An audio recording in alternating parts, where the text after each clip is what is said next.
Now's a good time to come up with aliases. Yes. Jackhammer. Loft. How about this, guys? How about this? Pete Smoke. That is powerful. Tell me a woman in the world that doesn't want to get railed by Pete Smoke. That's to make it into the final podcast minute. What a time to walk back in. Put it at the start. Yeah. The cold open. I could be Italian too. You almost made me spit it out. I could be Italian. My name is Peter Smoke. I come to rail you. So we can just kick off whenever. Just bought a whole bottle of orange juice. Look, I'm old. I don't like standing. I'll open it away from the camera. Alright. Camera, microphone. whatever goddamn technology you damn kids are using these goddamn... Get off my lawn. You still didn't get it. There we go. Alright. Okay. Hello, and welcome to whatever episode this is, of Armchair Judges. I'm your host, Ben, joined tonight by Aiden. How you going? And Trevor. So, How are we? Good. Good. Honestly, better for having watched this. Yeah. yeah, I had a lot of fun watching this one. Oh, yeah, this is Conor McGregor versus Nate Diaz 2. UFC 202, August 20th, 2016, T-Mobile Arena, Las Vegas, Nevada. Can't believe it was so long ago. Yeah, I know, it feels like literally week. yesterday. Yeah. Yeah, it was in the before times. Yeah, when Conor was good. Before everything shut down. Before we get on to the card and the fight, some notable things from the undercard. Obviously, Glover Teixeira and Rumble was on this, which was pretty brutal. Mike Perry fought on this. Donald Cerrone, Rick Story on this card. Wow. Dude, that was that fucking The sick epic combo. yeah. Colby Covington was on the Fight Pass prelims. Where he belongs. I'm sorry, I didn't mean to. Cody Garbrandt, I think, was the headliner of the pre-card, like the Fox card, whatever it's called. So, yeah, it was a pretty good card. I have a bit of backstory about something that absolutely kills me with this one. Yeah. So obviously when me and Trevor had gone to see Holly Holm versus Ronda Rousey, we both started talking the night before. We were like, I actually don't think Rousey's going to win this one. Like, everything she's doing I remember perfectly talking suits about that. Holly's style. We wanted to bet $100 on it. If we did, we would have won back enough money to pay for our trips down to Melbourne, our tickets and everything. Yeah, we would have been shitting And pretty. then this was the time all three of us were saying, no, sorry, the first one. First McGregor-Diaz fight was the time we were all going, like, I reckon Diaz is going to beat McGregor. Like, stylistically, just makes sense for him. Yeah. And none of us had online gambling. Yeah. And the machines at the club we were at weren't working. And to quote the we big would have made fella so much money. himself, I'm not surprised, motherfuckers. I don't know if you guys remember, we were at a Canberra Raiders game and we were talking about it. This is where I remember it from. We were all saying how we thought Diaz was going to win. That's why I remember talking about it anyway.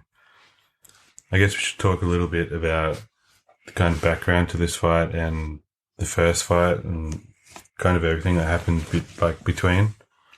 So Diaz famously stepped in 2 weeks' notice when, what's his name, pulled out, the Brazilian guy. Was it Dos Anjos he was going to fight? Yeah, it was supposed to be McGregor Dos Anjos for the lightweight title. Dos Anjos pulled out, Diaz stepped in, 2 weeks' notice or something, and he won. Yeah, it was about 11 days, if I remember. Yeah. 11 days. Yeah, and he won that first fight by submission. He did get pieced up a bit in the first round, but he just... I start to wonder... McGregor gassed out. Diaz fucked him up. He gassed out bad. Yeah. I start to, wondering, which we'll get into it later, is Diaz, I think, is just one of those fighters where he's got that scar tissue. You hit him, he's just going to bleed over everything. Permanent 100%. Like, he just... Because he looks bled. very bloody in this fight. He bleeds a lot in this fight. Yeah. One thing I remember the first fight when we watched it together, do you remember that really drunk guy at the bar? 30 seconds. He was hassling some family.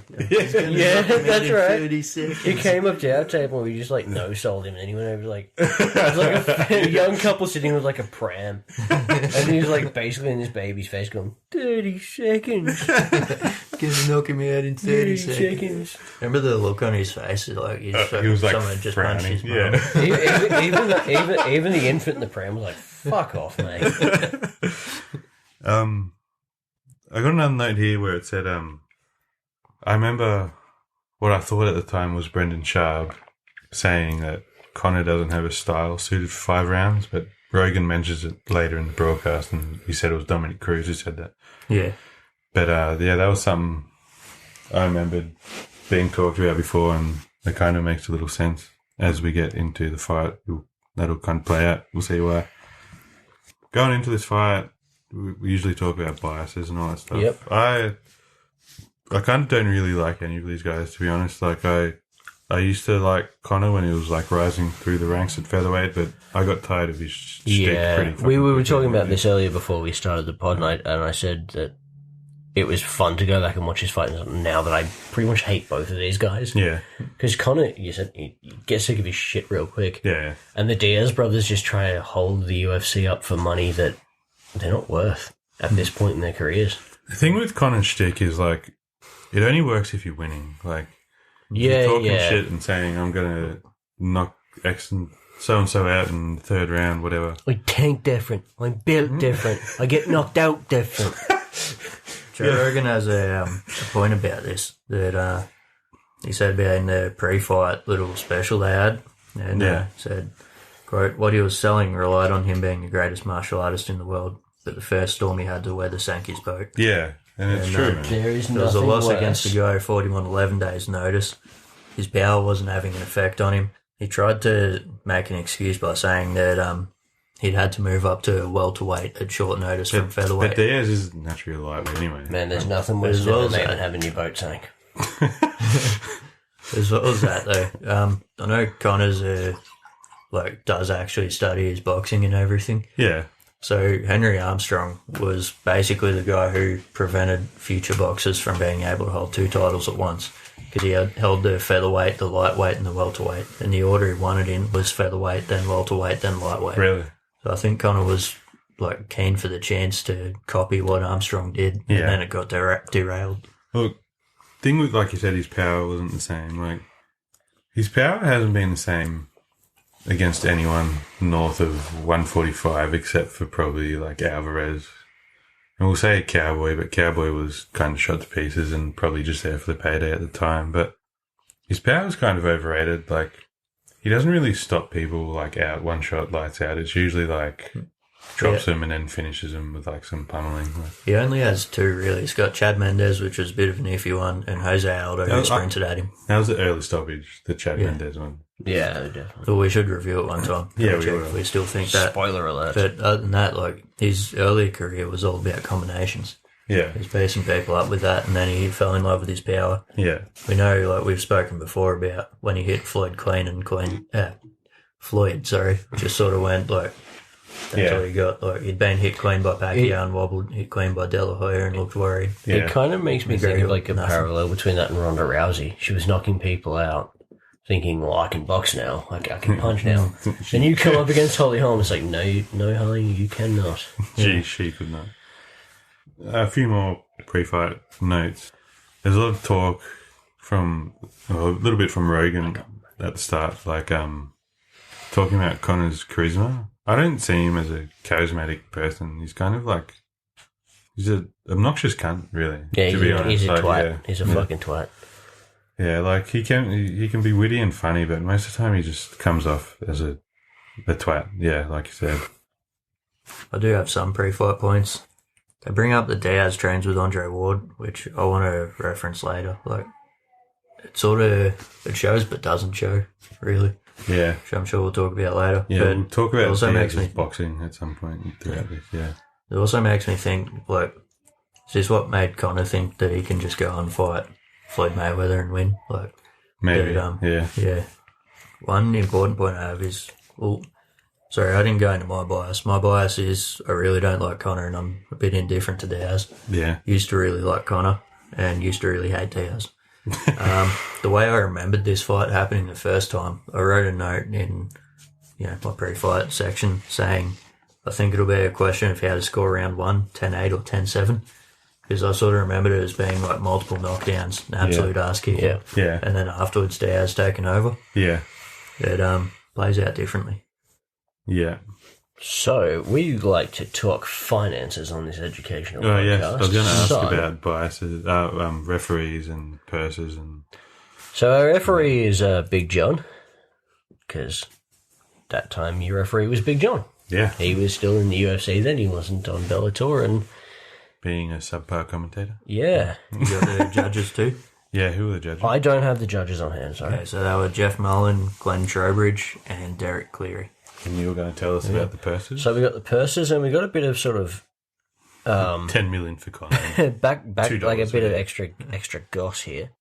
So, McGregor pocketed $3 million disclosed without a win bonus. That seems kind of low. It is kind of low. Diaz got $2 million, win bonus not specified. That's good for him. That's great for him. Performance of the night went to both lads. They pocketed a $50,000 extra each. But we've also got the fact that this was the biggest UFC payday for Conor. So this set the record that Brock Lesnar had. It broke the record of Brock Lesnar at UFC 200 by $500,000. Is that just So a record payout for a fighter in a fight. Is that the disclosed? Like, That's, from what I can understand, that's the disclosed amount. This is the Wasn't one this- issue with the UFC is they may have given him $20 million. We will never know. Yeah, I mean, this, I believe, held the title for biggest UFC pay-per-view This was the biggest ever UFC pay-per-view ever. until Khabib Conor, yeah? Yeah, I believe so. Yeah, so he would have got a pretty piece of money from pay-per-view. Now, yeah, and then did both guys get pay-per-view credits? Did just Conor... I think knowing the UFC, I don't think Diaz probably saw any of the pay-per-view credits. Yeah. Because they were up Conor's arse at the time. They sure were. Sorry, I put my bias away now. Did you find anything out about odds?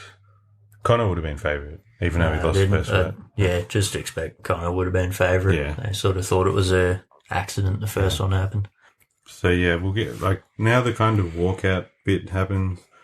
Walkouts in, like, boxing and MMA or, like, underwhelming. Should be more like It should be more theatrical. should be more like wrestling. Yeah. Like Undertaker walks out with the Druids. yeah. The lights turn off and then The lights turn off. just behind you. Like, That time in Kevin punches him. that time in '97 where Kane set people alight with lightning. That was fucking weird.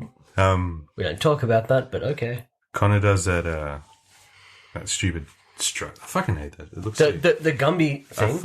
Gumby. It's so stupid. He wails around like a a plasticine very man. interesting point though. If you use that that technique to tread water, it actually works. Oh, really? You'll slightly move forward. Like I'll remember you're that walking. next time I'm drowning. Yeah, It's an and you'll exhausting also way be to telling the tread water. sharks, "Here I am, buffet is fucking open. Come get your potatoes." Potatoes. I think it was during the walkout that they kept bringing up that McGregor wasn't training for Diaz, but Diaz wasn't training for McGregor. Either. I had that. There's a lot of, like, what's the word?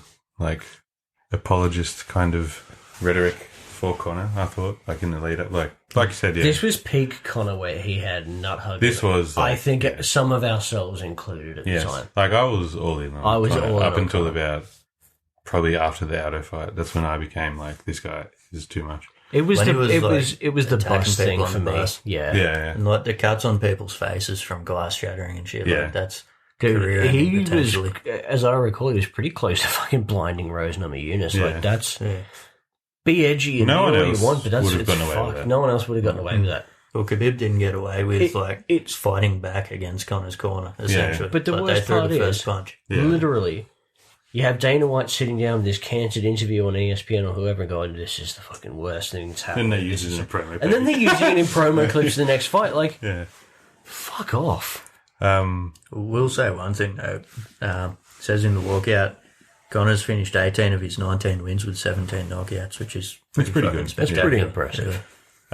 He's still an asshole. A couple more pre-fight notes I had. I thought the line of security guards between them. That was weird. I didn't note that, but I Just about the fight, like, it was. Were you keeping him separated? Like, and I didn't get ready. I didn't get too many Goldie gems from this fight because I wasn't really paying too much attention to the commentary. But there was one gem when Diaz is walking out and Goldie refers to him as being fiercely insane. Unless I misheard it, that's what I wrote down anyway. Goldie, Abu Dhabi. And here, it is over. The only Goldie You gem miss I've him got when he's is gone. actually the standard Joe Rogan gem when Goldie's commentating as well. He gives him a look that's like slightly gay but very high. That's Joe Rogan's look all the time. So, should we get into the fight now? Yeah. Yeah. I guess that's why we're here. Yeah, that's why we're here.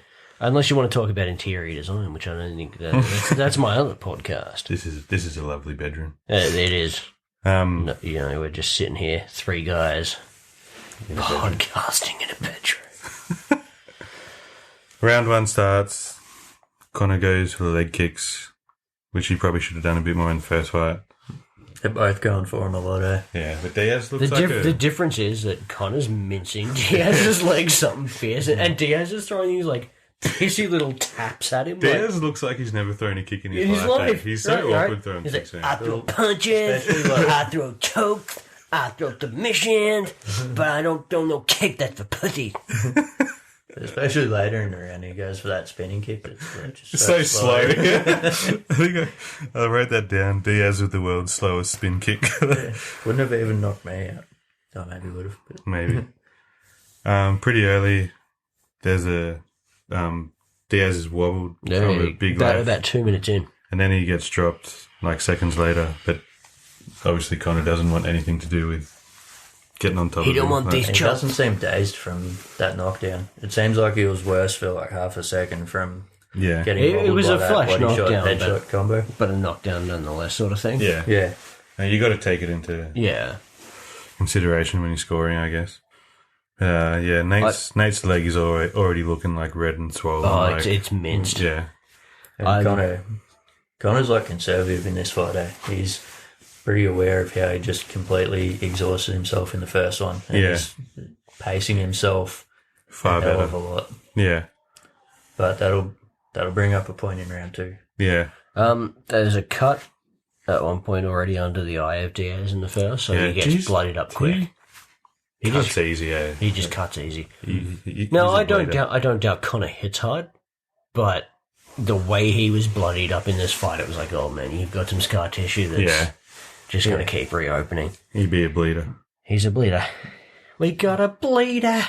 Toward the other end of the round, Diaz gets some good combinations in, but every time he does, he'll land some good shots and then get countered with a hard one. Yeah. I'm sorry, did you say hard one or hard on? Because I thought you said hard on. He gets countered with a hard on. It's a very different experience. That is what I said. He straight up fucks him. There anything else around one? It's that point I had at the start about, I think it's going to be a question of whether it's 10-8, 10-7. I think for one, I sort of messed up my memory of round one and round two into just one round. Yeah. But also it's still like not as dominant as I remember. Yeah. I mean, it's a clear round. It's just, Yeah. We're not supposed to say who we thought, but that's pretty straightforward round to score, yeah. Yeah. Round two then? Yeah. I've got straight here. Like, Diaz looks like he's lost a fucking fight with a cement mixer. He's looking rough already. Well, he's down twice pretty quick in this round. He gets dropped, He gets dropped 25 seconds in, and then dropped again 48 seconds in. Yeah. So, you said before you thought Conor, like, paced himself more, which he does. But I think he starts to get a little excited in this round, like, because he does a little bit. Yeah. He doesn't pick it up a hell of a lot. But for that, on Diaz getting dropped, I was sort of wondering why, and I went back and watched it. And for a guy who trains with Andre Ward, he circles toward the power hand. Yeah. He's not the world's smartest man. Yeah. But McGregor actually does it periodically, but for the most part, his style is to stand directly in front of the guy and have better time. He may not be smart, but, special education with Nate Diaz. What? And also, like, it probably has something to do... It looks like he's limping a bit. I think maybe he couldn't get out of the way of the shots. Like, maybe there's something to that leg being absolutely shit mixed. Joe Rogan does actually bring up the point that he thinks part of those knockdowns in the second round might be because like his legs weren't stable enough to support him. Yeah, and he goes down. I'm not going to lie. When you said Joe particularly Rogan hurt. brought up the point, I was hoping you were going to go, oh! But, the leg kick stats I don't know if I can't remember if they showed him or not, but like they're pretty one-sided, so it would make sense if his leg is like buckling when he's getting hit. Mid-round, the pace slows a lot. Yeah, it really does. And this is when you first kind of notice the Conor looking awkward going, but like he can't go backwards. He can't go, yeah. And you start to see now Nate, sorry, I had to check my notes on which Diaz brother, interchangeable Diaz brother this was, Nick? start to turn it up and start to get his own back in this round. Yeah. This is where I sort of started getting annoyed as though I was going for Conor. He's fighting a guy that he'd lost to basically on getting exhausted, that everyone knows does like triathlons in his spare time, that can fight the full 25 minutes. And he's a grizzled veteran of the sport. And McGregor's conditioning is shit. After all this preparation, it's awful. He's still tired in the middle of round 2. Well, this is who the fuck's training him? He's blown his load. This is where he's a premature ejaculator. maybe I was saying before how I thought it was Shard who said that he doesn't have a style for 25, but it was actually Dominic Cruz. Dominic Cruz, yeah. It doesn't matter who said it. It's kind of right. Like, it's true. He's explosive. He moves a lot. He doesn't move heaps though. He stays in front of him. He fights like a guy who's gotten used to knocking out guys below him in the first or second and thinks that's the pinnacle of being a fighter. Yeah. For what it's worth, though, I thought in the second round, even though towards the end, Conor is looking pretty tired. He handled it better than he did in the first fight. Like Diaz tees off on him on the cage a bit, but like you could definitely make doesn't a look case. In real danger in this. You could definitely make a case Conor did enough to secure a round even after that. Well, surge. I thought again, not giving away our cards, but I kind of have to say something here. When Goldie says at the end of that round 1-1, that's kind of absurd, man. Yeah, that's really, really weird. Conor dominates the first 4.5 minutes, 3.5 minutes, whatever, and then. It's more just like a bad signal. Like I think part of it's him going to all these like unconventional trainers and thinking trying to do playing touch butt in the park, trying to do all this modern shit. Like there's a reason guys who are fighting 15 rounds used to do road work every fucking day for long periods of time. 100%. His trainers have just got to be shit. Like he's 7 minutes into a fight and he's fucked. Connor's into that spurgy shit though, man. Like the movement and all that stuff. And hence the Gumby arm fucking thing. He really I don't know if you ever makes watched videos. Makes me flexible. Makes me move. You ever watched, I wave my arms like Gumby. You ever watched videos of Conor talking about his fights online? Like he overanalyzes shit yeah, like I said, it's I move different. I'm built different. I go out and sleep on a canvas after I get hit different. But yeah, I break me leg different. Beat up old people in bars. I throw trolleys through a bus window at Rosenami Units different. But yeah, I feel like he would kind of benefit if he just done more road work and more basic kind of shit instead of weird movement training and whatever the other unofficial shit. Podcast mascot. 100%. And I think, without giving it away, safe to say McGregor wins the round, but Diaz steals some momentum. 100%, which is basically the story of round 3. And I was wondering... Can you not slurp into the microphone? The unofficial podcast mascot has walked in. Bundy the poodle. Oh, he's stepping on the microphone. Messing with that microphone. Can we do some between round shit so I can catch myself up? You're the man for that. The main one is against Diaz and with this strategy. How is McGregor tired at this point? He's been fighting super conservatively, throwing fuck all punches, just landing well. Well, look, if I know the Irish, and I do, I think he might have had a few potatoes between rounds, and they are quite starchy, as we all know. Look, you know how it goes. You eat mashed tatties, you get a bit sleepy. The carbs do make you sleepy. Yeah, they make you sleepy. Conor's corner, I think the first time in this fight, I noticed sort of bullshit him or exaggerate to him, which continues throughout the fight. But they say to him at this point, this is why you push yourself every day. It's fucking did he? Did he? Yeah. And Joe brings up the point, Conor fights explosively, that's why he's so tired.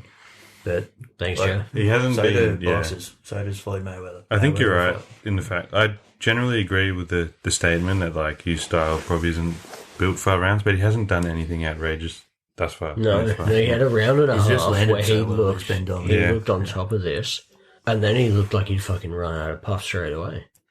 And it drags into round 3 where Diaz picks up where he left off. Yeah. So, the round very three. first note I've got for round 3 is kind of looks gassed as fuck. He looks defeated. He looks defeated. Yeah. He looks crestfallen. Like he just like, I can't beat this guy if I can't put him away. I was wondering if this was like part of the Diaz strategy, was knowing how the first fight went, like wait for Conor to like shoot his wad and then just like. You have to think that maybe. But I was saying that, I thought Diaz Foreshadowing. made some like horrendous tactical decisions in this fight as well. But, Very much so. I think the biggest problem so far for Diaz is that he couldn't get a he's takedown. retarded. Oh yeah. That too. He's a simple man. He likes simple things. Okay. He likes paint chips, I assume. I don't fucking know. Crayons. Crayons.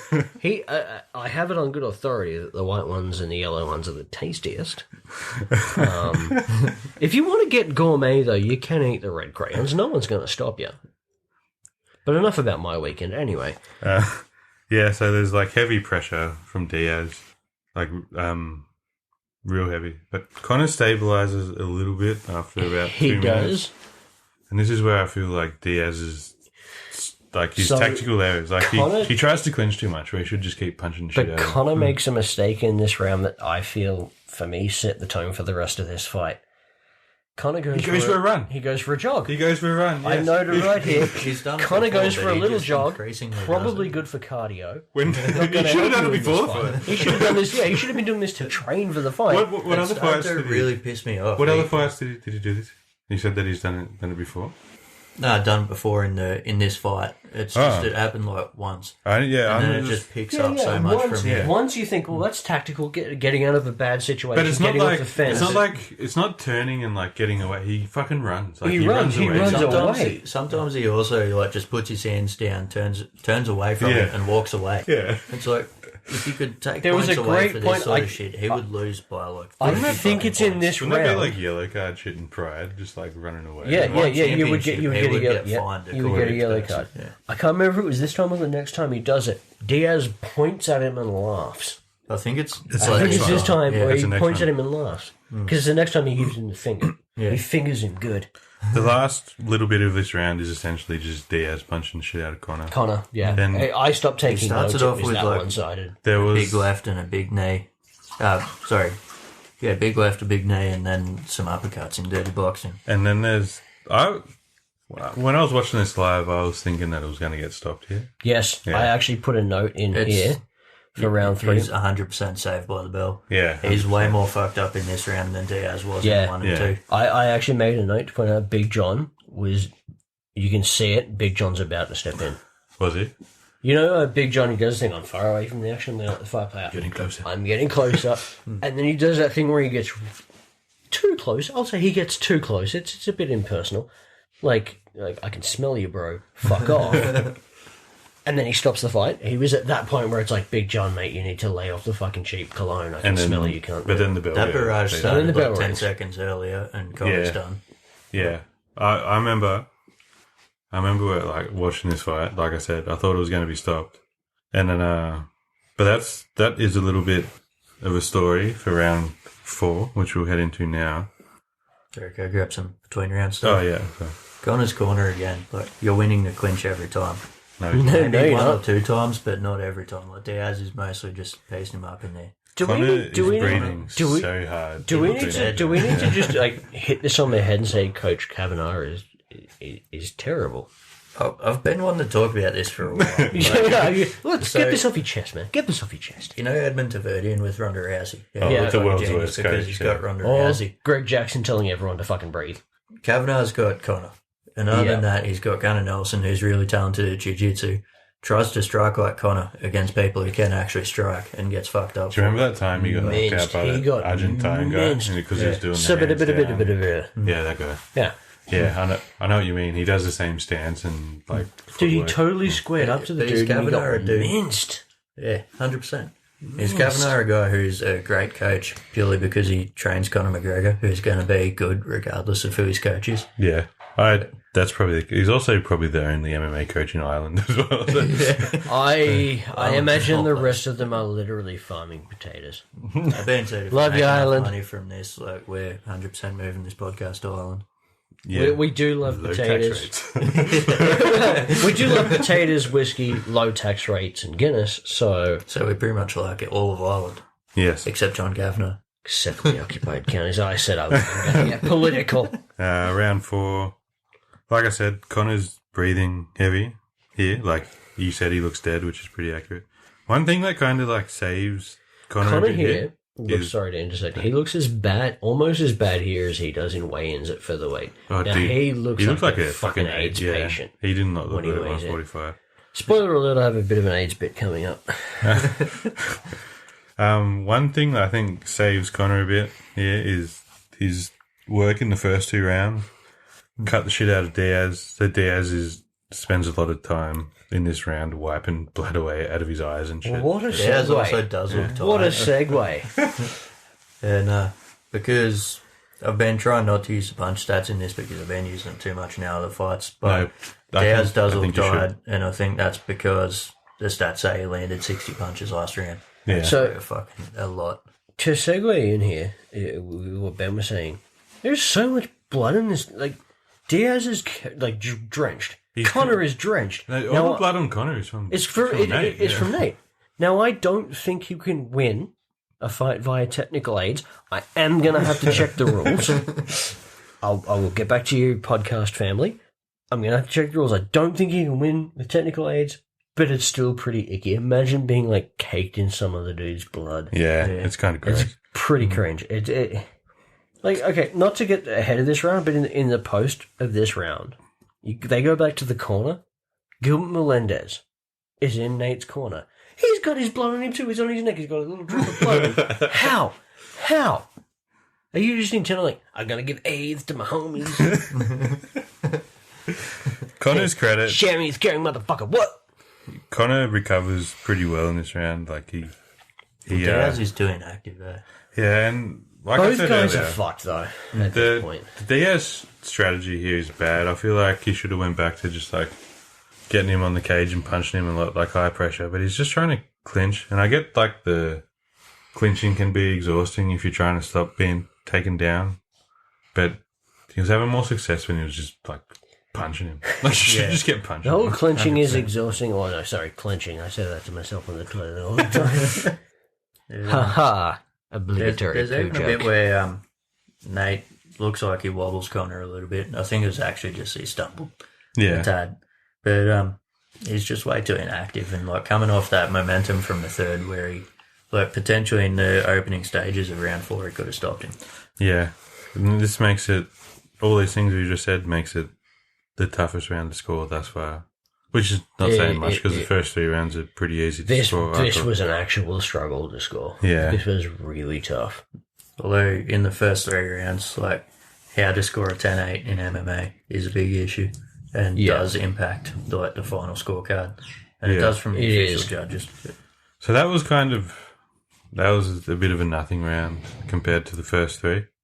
Like I said, Diaz is a bit inactive. Probably one of the more exciting rounds for me just because I was struggling to score it. Yeah. But then again, Inactive Conor's- but fun. Yeah. But McGregor's corner again after this round is saying catch his shots and you're dominating the clinch. Catch your shots, you're dominating. I don't know, like, how the fuck is he dominating?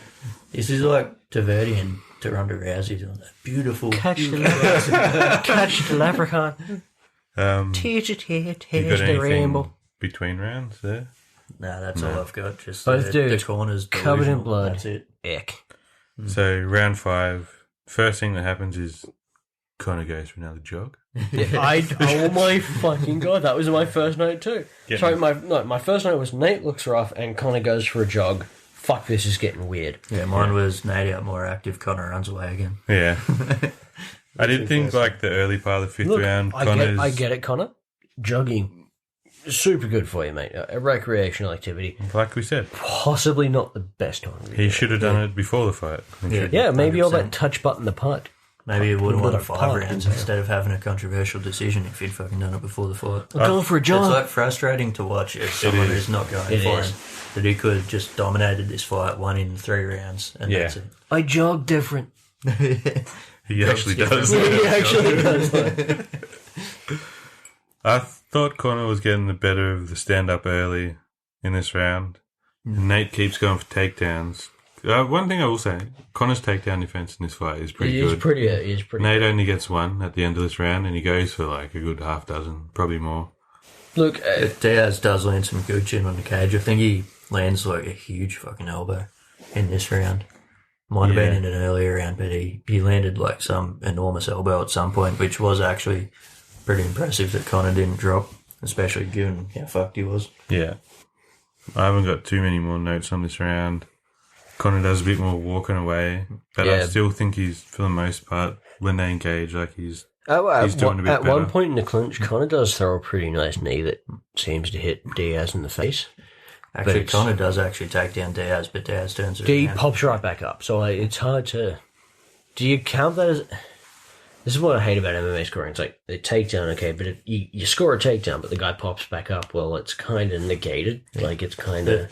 Same time, it's like, how much influence do you want to take from everything? Because if you're talking like judo or old school wrestling, then taking someone down Is should the be points. point. Yeah. Do any of you guys have any more notable kinds of notes around 5? Yeah, I had one.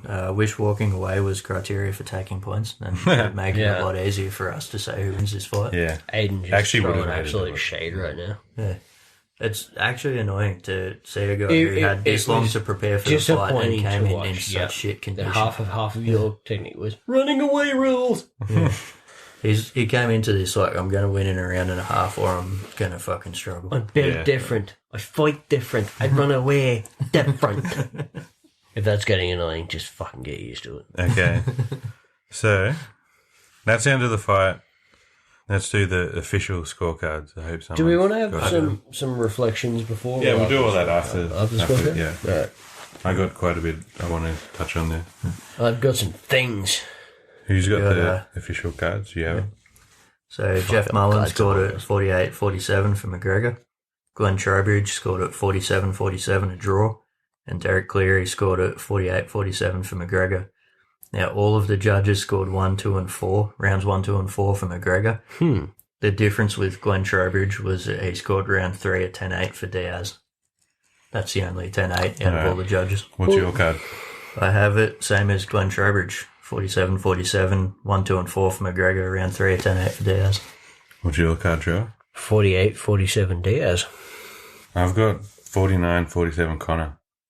So we have a draw. Yeah, which is probably the result. fair. It should happen, Yeah. to be honest. I just want to say one thing first and foremost. Round 4 was really, really difficult to score. well- I contemplated giving that a draw, but I always give a tough round a draw, and I didn't want to do that. Trev, what's your round by round card? My round by round card. All right, it's going to get controversial. This is where I gave it 10-9 to McGregor for the first. yeah. Round 2, and this was kind of tricky, I ended up giving it to McGregor. Yes. I can maths, okay, guys? I can numbers real cool. Super funky fresh at doing maths numbers. I gave that to McGregor as well, but I contemplated giving that a 10-8 because he dropped him twice, I would have given that 1080. but Didn't lose the he last. rallied against it Yeah. in that last minute. 100%. Round 3, I gave 10-9 to Diaz.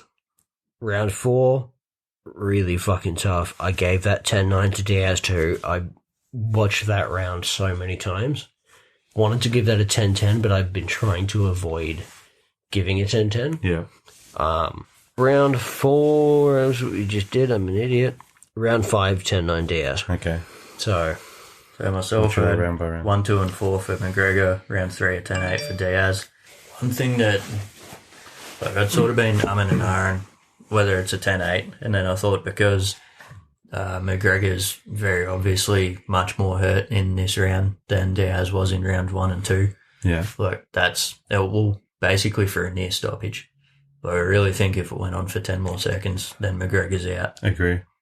I other than that, like I watched round 2 twice just because, like I remembered from what I'd remembered before, I thought there was a 10-8 round for McGregor.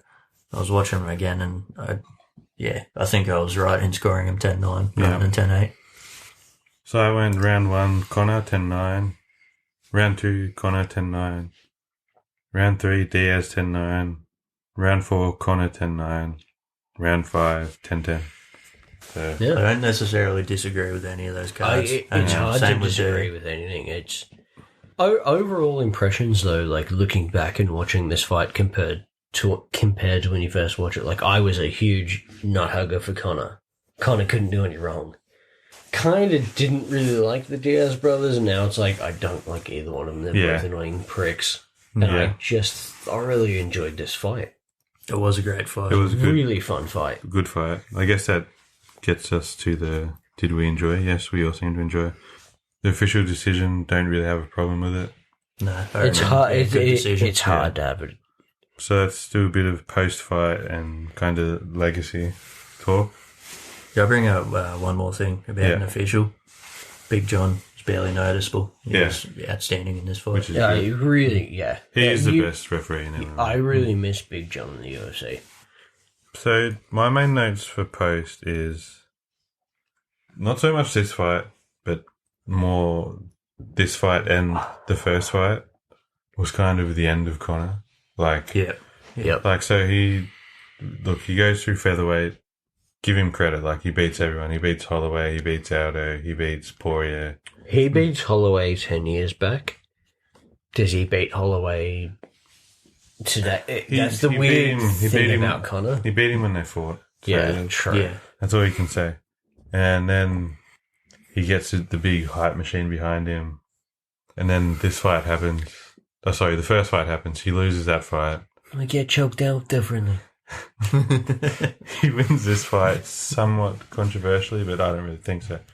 But not to take too much away from Diaz. Diaz is kind of a journeyman. So He's won 2/3 of his fights. I do wonder, did the judges look at how bloodied up Diaz was and think, well, he lost that round? Because I had a real key point I meant to bring up way earlier. The crowd going absolutely nuts for Conor all the time and in key moments of key rounds. I don't think it swayed the judges because they came up with a good decision, but it could sway lesser judges. Kind of fickle. At one point they were chanting USA. Yeah. And at one point they were chanting Diaz. The crowd was just on point for whoever was lighting the moment up. So look, I'll finish off my point. He has that great one at featherweight, kind of goes life and death and loses once against like a lightweight journeyman. He has one more really good performance against Alvarez, and he decides to cash in and lose probably the best years of his prime with like Mayweather and not fighting in MMA for what was it, like 3 years, 2.5 years. Yeah. He's come back, was oddly enough probably like one of Khabib's more competitive fights, even though he lost. Even though he lost clearly, like his defensive jiu-jitsu was actually good. Yeah, like he done better than like Gaethje and Poirier and all that. So, and since then he's lost twice to Poirier and he's talking about fighting it. Oliveira wants to fight him, which I think Oliveira just wants some money at this point. He's walking his way back into a title shot. He will. He probably either it'll be Usman or Oliveira. In fairness, there's only one more person for Oliveira to fight other than McGregor. He's got McGregor and Makhachev. Yeah. Well, he beat Gaethje, so yeah. So yeah, that's Conor. Like he kind of big star, cashed out, and I don't know how much his heart's in it anymore. But he blew his wad in this fight. So this is like the kind of more important point. Like, was he that good to begin with? I think it was a case of right place, right time, right personality will tailor the opponents around you. Or was he just That's just me. Was he kind of just like beating?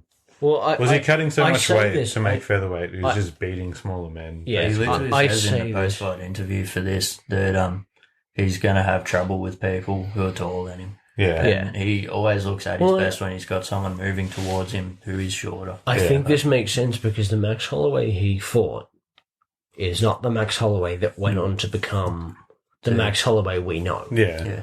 So I think They saw star potential. It's like the WWF, man. They saw star potential. We'll build the division around you. Same with Ronda Rousey. Yeah. There was no female bantamweights. No. There's a star. We'll build a division around you. Eventually, that division caught up with her, and she got her ass kicked. Yeah. So, that's kind of the Conor side. The Diaz side's a bit weirder because he wins this... he loses this fight. He's 1-1 with Conor. He gets a nice payday.